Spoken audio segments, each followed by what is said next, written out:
નમસ્કાર મિત્રો મિત્રો આજે તમારી સમક્ષ તુલા રાશિના જાતકો માટે આ વિડીયો ખૂબ જ ખાસ છે। શા માટે ખાસ છે? તો રાહુ તુલા રાશિના જાતકો માટે શું ફળ આપવાના છે? રાહુ છે એ આપના પંચમ ભાવમાં છે, જે 2 ઓગસ્ટથી લઈ અને 5 ડિસેમ્બર સુધી જે પોતાનું નક્ષત્ર છોડી અને ધનિષ્ઠા નક્ષત્રમાં આવશે। ધનિષ્ઠા નક્ષત્ર એટલે લક્ષ્મીનું નક્ષત્ર છે। ધનિષ્ઠા નક્ષત્ર એટલે ખાસ કરીને અષ્ટવસુનું નક્ષત્ર માનવામાં આવે છે અને આ નક્ષત્ર મંગળનું નક્ષત્ર માનવામાં આવે છે। તો તમારા જીવનમાં શું થઈ રહ્યું હતું, શું થશે તે પણ ચર્ચા કરશું, શું શું સાવધાની રાખવી તે પણ ચર્ચા કરશું અને શું ઉપાય કરવા તે પણ ચર્ચા કરશું। એટલે તુલા રાશિના જાતકો માટે આ વિડીયો ખૂબ જ ખાસ છે। સૌથી પહેલા આપણા પંચમ ભાવમાં રાહુ આવશે તો પહેલા શું થતું હતું કે આપ શેર બજારમાં ખૂબ પૈસા લગાવતા હતા, પણ એ પૈસાનું જે વળતર મળવું જોઈએ એ વળતર મળતું ન હતું। આપે કોઈને પૈસા ઉછીના આપ્યા હોય પણ એ પૈસા પાછા આવવાનો જે સમય હોય ત્યારે પાછા આવી શકતા નહોતા। સાથે આપ જે મહેનત કરી રહ્યા છો એ મહેનતનું પરિણામ આપને દેખાતું ન હતું। વિદ્યાર્થી બંધુઓ માટે વિદ્યાભ્યાસમાં ખૂબ મહેનત કરતા હતા, છતાં જે પરિણામ આવવું જોઈએ, જે ક્રમાંક આવવો જોઈએ આવતો ન હતો। હવે શું થવાનું છે? સાથે સંતાન એટલે કે પિતા અને પુત્ર વચ્ચે ઝઘડા થતા હતા, વિવાદ થતા હતા। આ હવે શું પરિણામ આવશે? તો હવે રાહુ છે એ પંચમ ભાવમાં આવવાથી સૌથી પહેલો જે લાભ થવાનો છે, પિતા અને પુત્ર વચ્ચે સંબંધ સારા થશે। એકબીજાના સમજવામાં જે વહેમ થતો હતો, જે એકબીજાની સમજણ શક્તિમાં મતભેદ થતા હતા, એ હવે દૂર થશે। સંતાનનું આપ પ્લાનિંગ બનાવી રહ્યા હો તો આ સમય તમારા માટે સારો છે। વિદ્યાભ્યાસ માટે વિદ્યાર્થી બંધુઓ માટે આ સમય ખૂબ સારો છે। આપને પરિવર્તન કરવાની ઈચ્છા હોય કે એક ક્લાસમાંથી બીજા ક્લાસમાં આપને જોઈનિંગ કરવું હોય તો આ સમય તમારા માટે સારો છે। સાથે એક સ્કૂલમાંથી બીજી સ્કૂલમાં જવું હોય, એક કોલેજમાંથી બીજા કોલેજમાં જવું હોય તો તમારા માટે આ સમય સારો છે। વિદ્યાર્થી બંધુઓ માટે આપ મહેનત કરશો તો પરિણામ દેખાશે। ઘણી વખત મહેનત ન કરે તો એનું પરિણામ ન દેખાય તો નિરાશ થઈ જાય। તો આ સમય વિદ્યાર્થી બંધુઓ માટે સુવર્ણ સમય કહી શકાય। આપના માટે મહેનત કરશો તો પરિણામ અવશ્ય દેખાશે। હવે વાત કરશું રાહુની 3 દ્રષ્ટિની। તો રાહુ 3 દ્રષ્ટિ કરી રહ્યા છે, પંચમ દ્રષ્ટિ, સાથે સપ્તમ દ્રષ્ટિ અને સાથે નવમ દ્રષ્ટિ। આ 3 દ્રષ્ટિનું ફળ શું મળશે તે પણ વિસ્તારથી આગળ ચર્ચા કરશું। પણ તે પહેલા એક નંબર પ્રાર્થના છે, મારા નવા મિત્રો આ વિડીયો જોઈ રહ્યા છો, મિત્રો આ વિડીયો તમને ગમે તો જરૂર લાઈક કરજો, શેર કરજો, સાથે મિત્રો કોમેન્ટ્સ બોક્સમાં જય શ્રી કૃષ્ણ અવશ્ય લખજો। ફેસબુકના માધ્યમથી જોઈ રહ્યા હો તો અમારા પેજને ફોલો કરી લેજો, જેનાથી આવી સુંદર માહિતી આપને પ્રાપ્ત થતી રહે। તો મિત્રો હવે પંચમ દ્રષ્ટિની વાત કરીએ તો પંચમ દ્રષ્ટિ છે એ નવમ ભાવમાં પડે છે। નવમ ભાવ ભાગ્યનું છે, નવમ ભાવ છે યાત્રાનું છે, આધ્યાત્મિક છે, પિતાનું માનવામાં આવે છે, ધર્મનું માનવામાં આવે છે। તો આપના જીવનમાં રાહુ છે આધ્યાત્મિક બનાવશે। રાહુ છે આપને સારો રસ્તો બતાવશે, પિતા તરફથી સહયોગ મળશે। જે ભાગ્યનો સાથ મળતો ન હતો એ ભાગ્યનો સાથ હવે મળશે। ઉન્નતિ અને પ્રગતિ થવાનો સમય છે। આપ જે મહેનત કરશો એ ભાગ્ય સાથ મળશે એટલે આપ પ્રગતિ કરશો। સાથે મિત્રો બીજી દ્રષ્ટિની વાત કરીએ તો બીજી દ્રષ્ટિ પડે છે એ એકાદશ ભાવમાં પડે છે। એકાદશ ભાવ તો કે મિત્ર ભાવ માનવામાં આવે છે। એકાદશ ભાવ એટલે મોટા ભાઈનો માનવામાં આવે છે। એકાદશ ભાવ યશનો માનવામાં આવે છે, કીર્તિનો માનવામાં આવે છે। હવે રાહુની જે એકાદશ દ્રષ્ટિ છે, એક તો ધનની અભિવૃદ્ધિ થશે। જે આર્થિક બાબતમાં આપને મૂંઝવણ આવતી હતી, આપને પેલી તારીખ આવે અથવા આપની કોઈ ઈએમઆઈની તારીખ આવે અને આપને મૂંઝવણનો અનુભવ થતો હતો, તેમાંથી નીકળવાનો સમય છે। સાથે મોટા ભાઈ તરફથી જે સહયોગ ન તો મળતો, હવે એ આપને સહયોગ મળશે।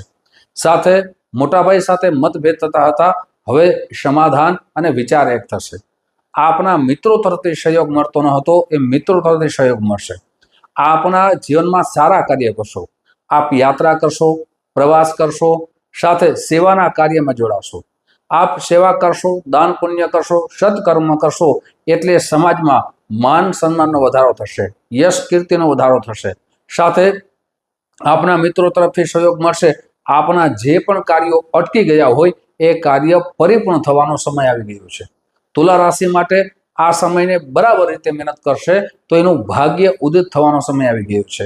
ત્રીજી દ્રષ્ટિ પડે છે મિત્રો ખાસ કરીને પ્રથમ ભાવમાં પડે છે. પ્રથમ ભાવ છે એ સ્વયંનો માનવામાં આવે છે.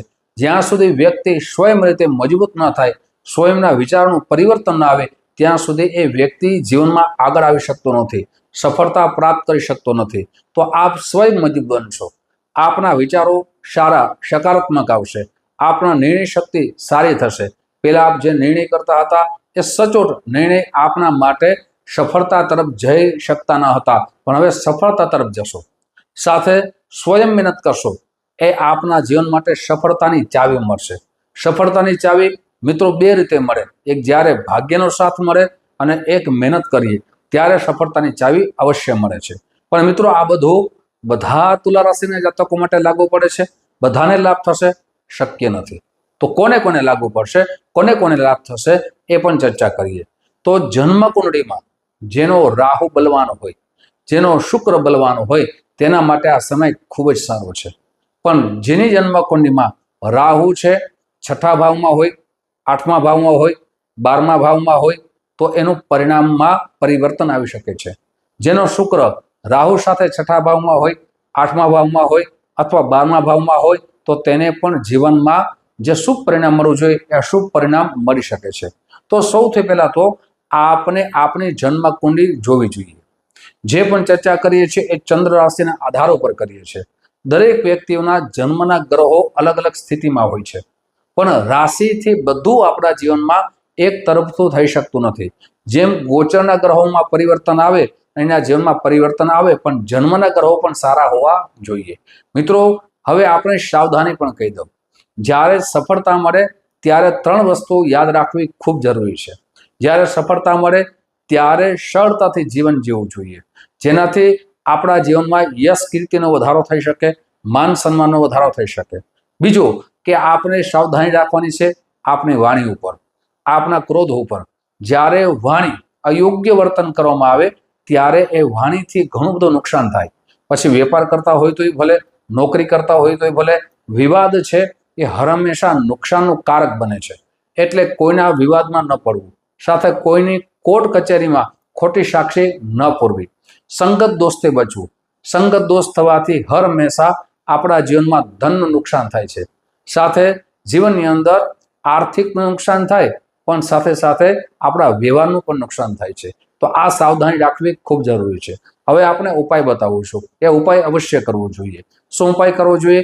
તો આપની જન્મ કુંડળી બતાવી, આપણું રાશિ સ્વામી એ શુક્રદેવ થાય છે, શુક્રનું રત્ન છે એ ડાયમંડ હીરો છે, પંચાંગ કર્મ કરીને ધારણ કરવું જોઈએ. સાથે રાહુ માટે બતાવું છું કે આપને 5 ધાન્ય ભેગા કરી પક્ષીઓને અવશ્ય નાખવા જોઈએ. બુધવારના દિવસે ગણપતિ અથર્વશીર્ષના પાઠ કરવા જોઈએ. સાથે બુધવારના દિવસે ગાય માતાને લીલું ઘાસ નાખવું જોઈએ. અને બીજ મંત્ર આપું છું, એના જપ કરવા જોઈએ. ઓમ ભ્રામ ભ્રીમ ભ્રોમ સહ રાહવે નમઃ. આ અવશ્ય કરજો. અને મિત્રો એક વાત યાદ રાખવી, જન્મના ગ્રહો, ગોચરના ગ્રહો પણ સારું ફળ આપે, પણ સાથે તમારા ચરિત્ર પણ સારું હોવું જોઈએ, આપણા સારા વિચાર પણ સારા હોવું જોઈએ. ત્યારે ગ્રહો પણ અનુકૂળતા બને છે. જ્યારે કોઈ પણ વ્યક્તિ પોતાના જીવનમાં ગ્રહો સારું ફળ આપે, પોતાનું ચરિત્ર સારું ના હોય તો ગ્રહો પણ અશુભ ફળ આપી શકે છે. મિત્રો આજે તમારી સમક્ષ દરેક પ્રકારની રાહુની અને તુલા રાશિની માહિતી રાખી છે. સાથે મિત્રો એક ખાસ કહેવાનું છે, ઘણા બધા યજમાનો અમારી ઘરે આવે છે તો અમને પ્રશ્ન કરે છે કે અમારી જે જીવનમાં અમે ઘણા બધા ઉપાય કરીએ છીએ પણ ફળ મળતું નથી. મિત્રો જ્યારે શાસ્ત્રોક્ત અને વેદોક્ત કર્મ કરવામાં આવે, એ શાસ્ત્રો ઉપર વિશ્વાસ રાખવામાં આવે, ત્યારે એનું ફળ ભગવાન આપનારો છે. કોઈ પણ જ્યોતિષી છે એ સારો રસ્તો બતાવી શકે છે, પણ એ કર્મનું ફળ તો ભગવાન આપે છે. સાથે ઘણા બધા અમને આવે છે, અમારી પાસે પ્રશ્ન કરે છે કે અમે તો ઘણા બધા વ્યક્તિને કુંડળી બતાવી છે. તો મિત્રો એક વાત યાદ રાખજો, કુંડળી બતાવવાથી જીવનમાં પરિવર્તન ન આવે, પણ કુંડળીમાં બતાવેલા ઉપાયોથી જીવનમાં પરિવર્તન આવે. કોઈ પણ વ્યક્તિ બીમાર હોય તો ડોક્ટર પાસેથી જવાથી સાજા ન થાય, પણ ડોક્ટરની દવા લેવાથી સાજા થાય. એટલે એ વાત યાદ રાખવી ખૂબ જરૂરી છે. સાથે મિત્રો જ્યોતિષ જોવાનો સમય, ઘણા બધા મિત્રો ગમે તે સમયે જ્યારે વિડીયો જોયો હોય ત્યારે જ કોલ કરે. તો મિત્રો એક તો સમય આપેલો છે, દરેક રીતે અમે સમય સૂચક તમને કરીએ છીએ. જ્યોતિષનો ટાઈમ સવારે 10 વાગ્યાથી લઈ બપોરના 1 વાગ્યા સુધી છે, સાંજે 5 વાગ્યાથી લઈ રાત્રે 9 વાગ્યા સુધી છે. એપોઇન્ટમેન્ટ લઈને આપ મળી શકો છો. મિત્રો, આવી જ જાણકારી તમારી સમક્ષ મૂકતો રહીશ. આપ જે પ્રેમ આપો છો એ પ્રેમ બદલ આપ સૌનો હૃદયથી ખૂબ ખૂબ આભાર.